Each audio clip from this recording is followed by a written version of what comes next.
हरियाणा की हर अपडेट के लिए बेल आइकन दबाएं और सब्सक्राइब करें STV हरियाणा न्यूज। नमस्कार, स्वागत है आपका। मैं हूं गौरव कुमार पांडे। लॉकडाउन 3 के बाद से लगातार सूबे में लोगों ने कोरोना को हल्के में लेना शुरू कर दिया। कई जगहों से गली मोहल्लों की दुकानों पर बिना मास्क के लोगों की खबरें आने लगी। हालांकि सरकार ने सख्त निर्देश जरूर दे रखे थे, लेकिन कुछ लोगों को मानो फर्क ही नहीं पड़ा। अनलॉक आते आते मामले बढ़ते गए। अब धार्मिक स्थल, मॉल और रेस्टोरेंट खोलने का फैसला डराने वाला भी है और जिम्मेदारियों को बढ़ाने वाला भी है। ऐसे में सूबे भर से खबरें आ रही हैं कि किस तरह से मॉल खोल दिए गए हैं, मंदिर खोल दिए गए हैं। सिरसा में क्या है हालात? मंदिरों, मस्जिदों, गुरुद्वारों, चर्च के खुलने के बाद हमारा संवाददाता अमित तिवारी ने जायजा लिया। देखिए आप भी। कोरोना के इस संकट में मंदिर और गिरजाघरों में प्रार्थनाएं बंद थी, मस्जिदों में सजदे नहीं हो रहे थे। 2.5 महीने के लंबे अरसे के बाद आज सरकार के निर्देशानुसार 8 जून की इस तारीख को मंदिर खुले हैं। हम इस समय मौजूद हैं सिरसा के सालासर धाम मंदिर में। यहाँ भी चहल पहल होने लगी है। धार्मिक जो भी श्रद्धालु हैं, अपनी आस्था रखते हैं, वे मंदिर में आना शुरू हो गए हैं और अपनी अरदास करनी शुरू कर दी है। यहाँ मंदिर में आप देख सकते हैं कि पूरी व्यवस्था सरकार के निर्देशानुसार की गई है। एक जो सैनिटाइज की व्यवस्था की गई है, जो मास्क नहीं है उन्हें मास्क भी दिया जा रहा है। मंदिरों में प्रवेश जो है श्रद्धालुओं का शुरू हो गया। बाकायदा व्यवस्था की गई है, अंदर और बाहर के लिए अलग अलग एक लाइन बनाई गई है और इसी में निशानदेही की गई है कि यहाँ से ही अंदर जा सकते हैं श्रद्धालु। और पूरी मुकम्मल व्यवस्था, साथ साथ थर्मल स्क्रीनिंग जो है वो की जा रही है। कोई भक्त आता है उसकी थर्मल स्क्रीनिंग की जाती है, जैसा कि हमारी भी आप देख सकते हैं थर्मल स्क्रीनिंग की जा रही है। तो ऐसे में तमाम जो उपचार है, तमाम जो उपाय हैं कोरोना के संकट को देखते हुए वो तय किए गए हैं। सर्किल बनाए गए हैं ताकि सोशल डिस्टेंसिंग मेंटेन रहे। और यह मंदिर है, काफी प्रतिष्ठित मंदिर है, सालासर धाम मंदिर। इसमें हम इस समय मौजूद हैं और श्रद्धालुओं का जो आने का क्रम है वो शुरू हो गया। हालांकि काफी भीड़ नहीं है, जैसा कि सरकार का निर्देश था कि ज्यादा भीड़ नहीं होनी चाहिए। जो अभी लोगों की प्रवेश की सीमा जो निर्धारित है, सुबह 7 बजे मंदिर खुल गए थे और 8 बजे तक यह मंदिर जो है खुलेंगे और सरकार की बाकायदा जो गाइडलाइन है उसको फॉलो किया जाएगा। हमारे साथ मौजूद है एक श्रद्धालु, इनसे जानते हैं 2.5 महीने के बाद मंदिर खुले हैं, कैसा महसूस हो रहा है? 2.5 महीने के बाद जब मैं मंदिर में दर्शन करने के लिए आया हूँ, मन को शांति मिल रही है और अच्छा लग रहा है। और लोगों से भी अपील है कि मंदिर में आए तो सोशल डिस्टेंसिंग का प्रयोग करते हुए बालाजी के दर्शन करें और भगवान का आशीर्वाद। के मंदिर में आकर लोगों में उत्साह है, बाकायदा जो है वो अपनी प्रार्थना लगा रहे हैं और खुशी भी है उन्हें कि मंदिर खुल गए। मंदिर के मुख्य पुजारी जो है वो अभी यहाँ विराजमान है। हम इनसे भी जानते हैं कि 2.5 महीने बाद मंदिर खुले हैं, कितने श्रद्धालु आ रहे हैं, कितनी श्रद्धा है, किसे अपनी प्रार्थना लगा रहे हैं? देखो, श्रद्धा तो भगवान में भी बहुत है, परंतु इस बीमारी की वजह से कम ही आए हैं। आज लोग करीबन 100-200 लोग आए हैं और अपनी अपनी मनोकामना पूर्ण करने के लिए मत्था भी टेक रहे हैं। जैसे कि अपने यहाँ सोशल डिस्टेंसिंग चक्र बनाए गए हैं, स्क्रीनिंग करी गई है, व्यवस्था पूरी है मंदिर की तरफ से। जैसा देख रहे थे, मंदिर जो प्रबंधक है उनकी यही मांग है कि जो यहाँ भीड़ ज्यादा ना हो, इसके लिए भी 2 पुलिसकर्मी, 2 सुरक्षाकर्मी तैनात किए जाएं ताकि व्यवस्था और बनाई जा सके और बेहतर हो सके। क्योंकि कोरोना का संकट अभी हटा नहीं है, कि तमाम तरह के केसेस बढ़ रहे हैं, उसमें बंदिशें, छूट दी गई है सरकार की ओर से। अनलॉक 1 में मंदिर भी खोल दिए गए हैं, लेकिन सुरक्षा आपकी अपने हाथ में होगी। तमाम तरह के उपाय जो हैं वो करने होंगे, भीड़ से दूर रहना होगा, 2 गज की जो दूरी है वो जरूरी है, यह निर्देश है। सैनिटाइजर और मास्क जरूरी है, यही हरियाणा न्यूज बार बार अपील करता है। कैमरामैन सुरेंद्र दत्त के साथ अमित तिवारी, हरियाणा न्यूज, सिरसा। कोरोना के इस संकट। सोनीपत के राई से लाजपत हमारे संवाददाता हमारे साथ जुड़ गए हैं लाइव इस वक्त। वहां क्या स्थितियां? आज बहुत छूट मिली है, मंदिर, मस्जिद, गुरुद्वारे, धार्मिक स्थल, मॉल, रेस्टोरेंट सब खोलने के निर्देश हैं। सोनीपत में क्या स्थिति है इस वक्त? बिल्कुल, अगर बात करें गौरव सर, यहाँ पर बात करें तो दिल्ली एनसीआर के नजदीक होने की वजह से, दिल्ली एनसीआर की वजह से सोनीपत में लगातार कोरोना का प्रकोप है। आप देख सकते हैं जो मेरे पीछे मंदिर है वो आस्था की एक जगह है, वो बिल्कुल लोक है। लोक की वजह है कि लोगों में आज दहशत बनी हुई है। यहाँ पर एक सिख भाई है, उनसे भी जानने का प्रयास करते हैं कि आप यहाँ पर मंदिर में आए तो आपने क्या देखा, क्या लोग जानते हैं। इधर आइए, आप थोड़ा सा बात कीजिए। आपका नाम जी? नाम अशोक सिंह जी, गांव बड़बिल्ली में रहता हूँ। लेकिन यहाँ मंदिर के आगे मैं चाबी की दुकान करता हूँ, लेकिन मंदिर में पूरी दहशत के तरफ, मतलब कोई अंदर आ नहीं रहा जी मंदिर में। लेकिन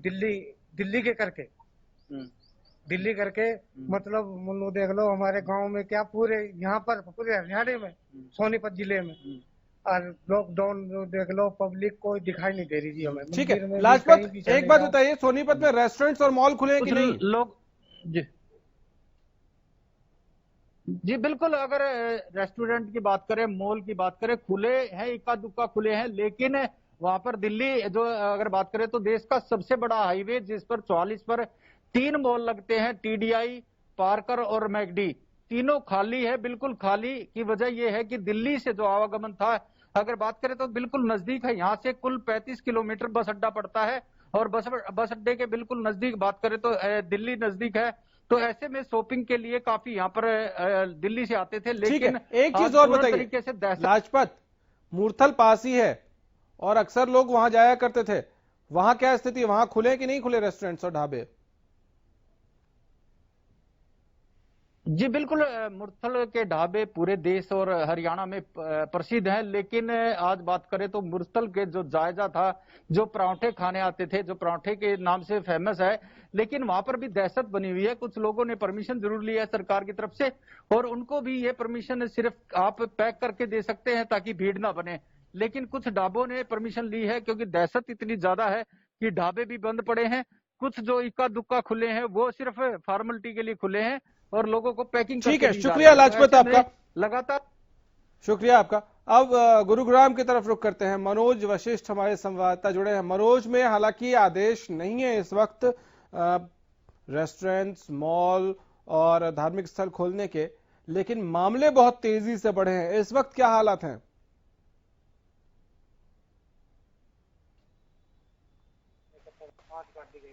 बताता क्यों नहीं आती वो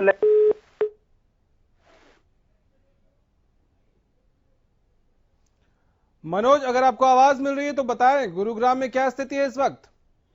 देखिए गौरव, बिल्कुल बताना चाहूंगा, 1922 टोटल आंकड़े बढ़कर संक्रमित मरीजों का आंकड़ा पहुंच चुका है। और हरियाणा में सबसे ज्यादा जो मामले दर्ज किए जा रहे हैं वो गुरुग्राम और फरीदाबाद से ही जो है वो दर्ज किए जा रहे हैं। 451, हालांकि कल 108 मरीजों को जरूर डिस्चार्ज किया गया, लेकिन जो ये आंकड़ा है ये बहुत तेजी से बढ़ रहा है, जिसकी वजह से जिला स्वास्थ्य विभाग और जिला प्रशासन का जो है चुनौतियां और उनकी माथे पे जो चिंता की लकीरें हैं वो बढ़ती चली जा रही हैं। जी गौरव। ठीक है, जल्दी से एक जवाब और दे दीजिए कि क्या गुरुग्राम में लोग ये समझ पा रहे हैं कि इस वक्त धार्मिक स्थल नहीं खोलना बहुत जरूरी है?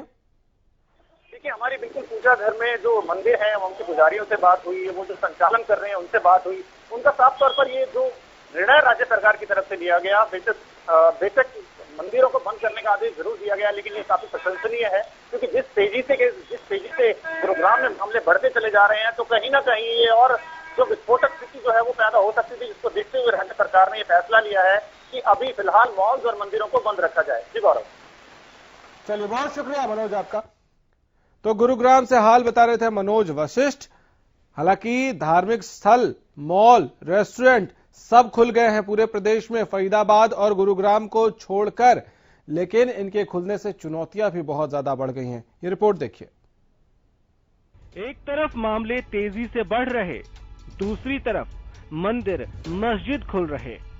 कोरोना रिकॉर्ड तोड़ रहा है, प्रशासन मॉल खोल रहा है। आपने अब तक बचाव और सावधानी के जितने स्लोगन सुने हैं, सारे फिर से रट लीजिए और जपना शुरू कर दीजिए। मसलन, सावधानी हटी, दुर्घटना घटी, अपनी सुरक्षा स्वयं करें। ये सब इसलिए कह रहे हैं क्योंकि हरियाणा में कोरोना का ग्राफ हर रोज रिकॉर्ड तोड़ तेजी से बढ़ रहा है, और वो तब जब धार्मिक स्थल बंद हैं, मॉल बंद हैं, रेस्टोरेंट बंद हैं। ऐसी तेजी के बीच क्या सार्वजनिक स्थलों को खोलना ठीक होगा, ये बड़ा सवाल है। हालांकि धार्मिक स्थलों पर तैयारियां भी की गई हैं और भक्त भी फिलहाल कम आ रहे हैं।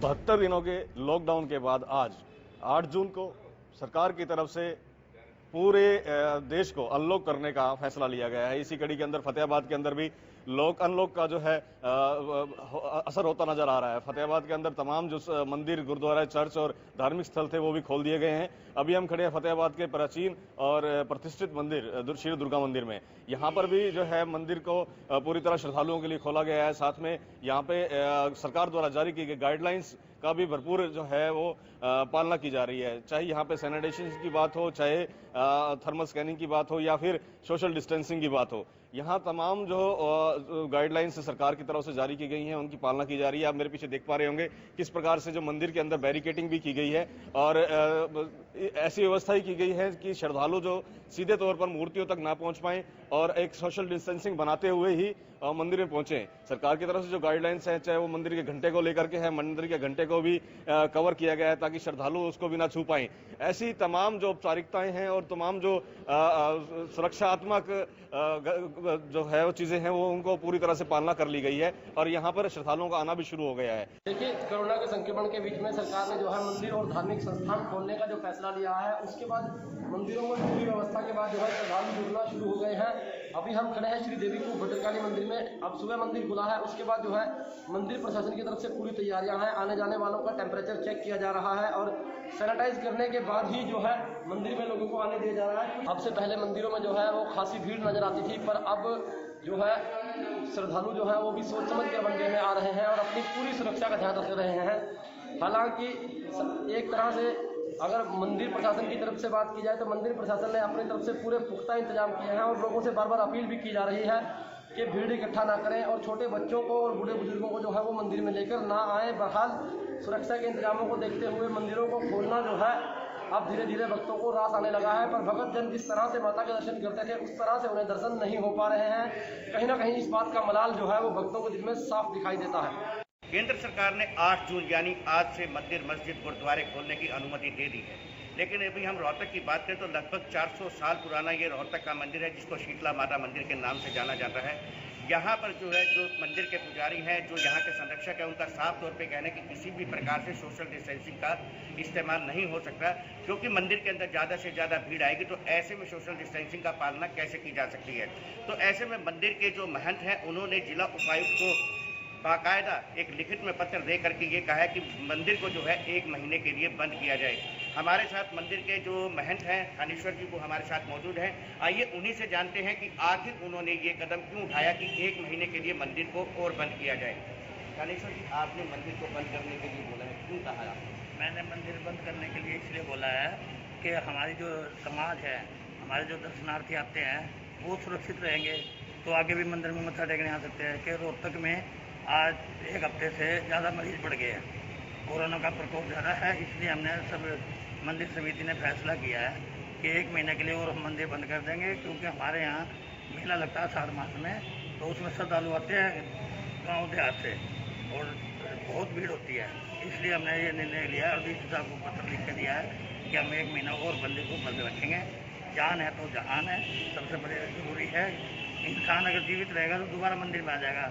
मेले तो हर वर्ष लगेंगे, इसलिए हम अपने श्रद्धालुओं से हाथ जोड़ के विनती करते हैं कि वो 1 महीने और अपना इंतजार करें, अपने घर में पूजा पाठ करें। उनका ये होता है कि अगर संक्रमण कम होता है तो इस मंदिर को खोलना जरूरी समझेंगे, नहीं तो मंदिर बंद रहेगा। हरियाणा न्यूज के लिए रोहतक से हर्षवर्धन शर्मा। धार्मिक स्थल के अलावा रेस्टोरेंट और मॉल भी खोल दिए गए हैं। फिलहाल यहाँ भी इक्के दुक्के लोग हैं, लेकिन अगर यहाँ लोगों की भीड़ बढ़ने लगी तो क्या साथ ही कोरोना का खतरा भी बढ़ेगा नहीं? ये सवाल इसलिए और बड़ा हो जाता है क्योंकि प्रशासन अब तक तो गली और मोहल्ले की दुकानों तक पर पूरी तरह से सोशल डिस्टेंसिंग का पालन करवाने में विफल नजर आया है। जिला सोनीपत का सबसे बड़ा शॉपिंग मॉल जो है कि पार्कर मॉल में इस टाइम हम मौजूद हैं। ये पार्कर मॉल आप देख सकते हैं, यहाँ पर बिल्कुल सन्नाटा छाया हुआ है। जैसे कि आज सरकार के आदेश हैं कि सभी शॉपिंग मॉल खोले जाएंगे। ये नेशनल हाईवे वन पर सबसे बड़ा शॉपिंग मॉल है, जिसका लेकर दिल्ली से जो लोग आते थे, जो चंडीगढ़ जाते थे, वो यहाँ पर शॉपिंग के लिए आते थे। आज देख सकते हैं ये बिल्कुल खाली है, यहाँ पर पूरा सन्नाटा छाया हुआ है।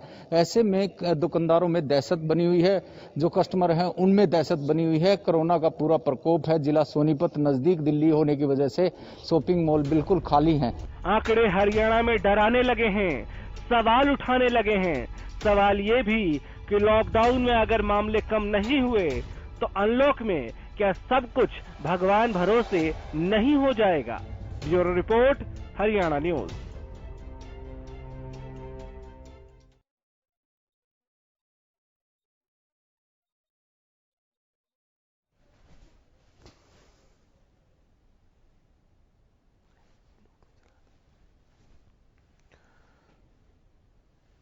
तो अनलॉक में जिम्मेदारियां भी बहुत सारी हैं। हम लगातार आपको ये दिखा रहे हैं। फूड स्टॉल में 50% लोगों को ही बैठने की अनुमति होगी। इसके अलावा बहुत सारी और जिम्मेदारी हैं। एक ग्राहक के जाने पर टेबल को सैनिटाइज हर बार करना होगा। डिस्पोजल मेन्यू रखने की सलाह दी गई है। इसके अलावा बहुत सारे और निर्देश जारी किए गए हैं। एसी मॉल में गेमिंग जोन फिलहाल बंद रहेंगे।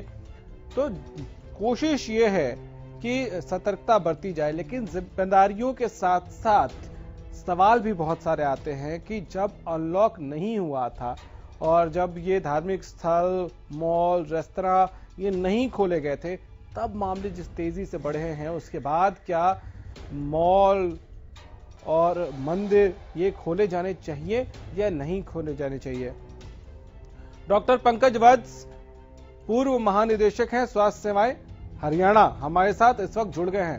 डॉक्टर साहब, जब अनलॉक नहीं था यानी कि लॉकडाउन था, तब भी हमने देखा है कि सूबे में अलग अलग जगहों से किस तरह से प्रशासन की फेलियर की खबरें आई, यानी कि गली मोहल्लों के दुकानों पर सोशल डिस्टेंसिंग का पालन नहीं हो रहा था, लोग बिना मास्क के घूम रहे थे। ऐसे में मॉल, मंदिर, मस्जिद, गुरुद्वारे खोल देना, रेस्टोरेंट खोल देना क्या बहुत ज्यादा रिस्क बढ़ा देता है? फैसला कर लिया है कि धीरे धीरे सारी चीजें खोलनी है। तो अब शुरू भी हो गया अनलॉक 1, अब अनलॉक 2 आएगा। तो ऐसे में उन्होंने फैसला कर लिया है कि धीरे धीरे सारी व्यवस्थाओं को खोल दिया जाए। लेकिन अब उसके सरकार ने फैसला ले लिया, लेकिन समाज को जो है वो अपने कुछ नियम जो है वो बना के रखने चाहिए। समाज को अपना उसको फॉलो करना जरूरी है। अगर मंदिर खोल भी दिए हैं तो जरूरी नहीं कि हम लोग मंदिर जाकर ही भगवान की प्रार्थना करें, अपने घर में भी प्रार्थना कर सकते हैं। बहुत अति आवश्यक, अति जरूरी है तभी हम मंदिर की तरफ जाएं, या कहीं मॉल या गुरुद्वारे में या कहीं किसी स्थान पर जाना उससे समझें। सरकार बेशक अनलॉक कर दे, लेकिन हमें अपने आप को अनलॉक नहीं करना चाहिए। हमें सोशल डिस्टेंसिंग का पूरा पालन करना चाहिए, मुंह पे मास्क लगाना चाहिए, 2 गज की दूरी बना के रखिए, अपनी इसकी मजबूरी। ये नियम सारे हमें खुद अपने ऊपर तो अप्लाई करना है। सरकार ने खोल दी तो क्या मतलब हुआ? सरकार खोल सकती है, खोल दी उसने, लेकिन जाना ना जाना तो हमारे हाथ में है। दुकानों नहीं, लेकिन ये आपको लगता है कि धार्मिक स्थल खोलने का जो फैसला है डॉक्टर साहब, वो किसी तरह के प्रेशर में आके लिया गया है? क्योंकि भगवान कहाँ कहते हैं कि आप रिस्क लेकर मंदिर आओ, रिस्क लेकर मस्जिद आओ, रिस्क लेकर गुरुद्वारा आओ। हम तो उस संस्कृति वाले लोग हैं जहां ये कहते हैं कि मन चंगा तो कटौती में गंगा, जाने की जरूरत ही नहीं है। एक्चुअली उसमें दबाव ये था गौरव जी, कि वो कह रहे हैं कि जब आप रेस्टोरेंट खोल रहे हैं, मॉल्स खोल रहे हैं, बाकी जब सब चीजें खोल रहे हैं, बसेस का आवागमन खोल रहे हैं, तो ऐसे में आपको धर्म स्थलों को बंद रखना कहाँ तक उचित है। जो प्रिकॉशन जो मॉल में रखी जा सकती है वो मंदिरों में भी रखी जा सकती है, मस्जिदों में भी रखी जा सकती है, गुरुद्वारों में रखी जा सकती है। तो ये एक सोशल प्रेशर आप मान के चलिएगा सरकार पे था, तो सरकार को ये फैसला लेना पड़ा। लेकिन मैं वही बात कह रहा हूँ कि सरकार ने फैसला प्रेशर में, दबाव में ले लिया, लेकिन वहाँ जाना ना जाना तो आम जनता के हाथ में है।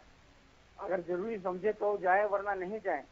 तो अगर मान लो हम जाएंगे ही नहीं, तो बेशक अगर अनलॉक भी कर दिया है, उसको खोल भी दिया है, तो वहां नहीं लोग पहुंचेंगे, तो अपने आप ही सोशल डिस्टेंसिंग मेंटेन रहेगी, अपने आप ही बीमारी से हम बच के रहेंगे।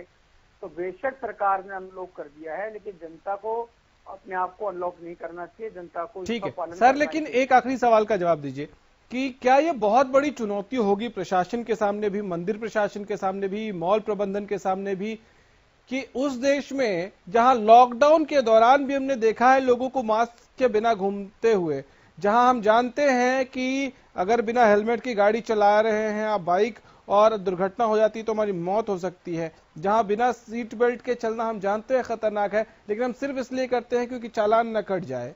उस देश में अनलॉक में रेस्टोरेंट्स, मॉल और मंदिर प्रबंधन के सामने क्या जिम्मेदारी और ज्यादा बड़ी होगी?